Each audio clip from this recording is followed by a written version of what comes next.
Welcome friends, ये अपनी R15 V4 का मॉडल है। क्या प्रॉब्लम आ रही है थोड़ा भैया बताएंगे। भाई इसमें जो है ना, अभी मैं नॉर्मल स्टार्ट करोगे ना, थोड़ी आवाज़ आ रही है कड़कड़ करके। उसके बाद जैसे जैसे हीट हो रही है ना गाड़ी, उसके बाद आवाज़ वो बढ़ती चली जा रही है। और बहुत ज़्यादा इरिटेटिंग सी आवाज़ से हो रही है इसमें ना।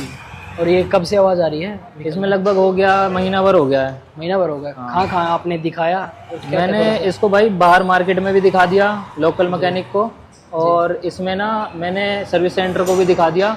बट कोई है ना अच्छा, कोई रिस्पॉन्सिबल पर्सन मिला नहीं जिसने सीरियस इसको लिया हो और मुझे ठीक से गाइड किया हो, और जिसके ऊपर मुझे ट्रस्ट हो। जी मैं पहले भी भैया से करवा ले चुका हूँ गाड़ी, अपनी RS मेरे पास गाड़ी थी, वो भी करा चुका हूँ। पुराना ट्रस्ट बना हुआ है, अभी भी लाया हूँ, मैं छोड़ के ही जा रहा हूँ। भैया खुद ही देख के खुद ही बता देंगे कि कैसी है और क्या दिक्कत है। मुझे कोई ये भी नहीं है कि मैं खड़े होकर यहाँ पे चेक करवाऊँ। जी।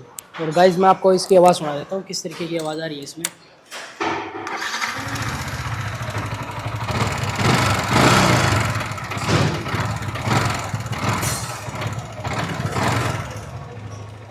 और गाइज आपको अगर आइडिया हो गया आवाज़ का तो प्लीज़ कमेंट करके बताएं किस चीज़ की आवाज़ है। और गाइज अगर आपके पास भी BS6 व्हीकल है कोई भी, या FI व्हीकल जैसे R15 RS वगैरह कोई भी व्हीकल हो, तो मोस्ट वेलकम, आप मेरी वर्कशॉप पे आ सकते हैं। दिल्ली नजरपुर में मेरी वर्कशॉप है। और हर 1 या 2 महीने में मेरे पास BS6 की ट्रेनिंग भी होती है। अगर आप मैकेनिक हो तो उसके लिए भी आप रजिस्ट्रेशन कर सकते हैं। Thanks for watching. जय हिंद, जय भारत, वंदे मातरम।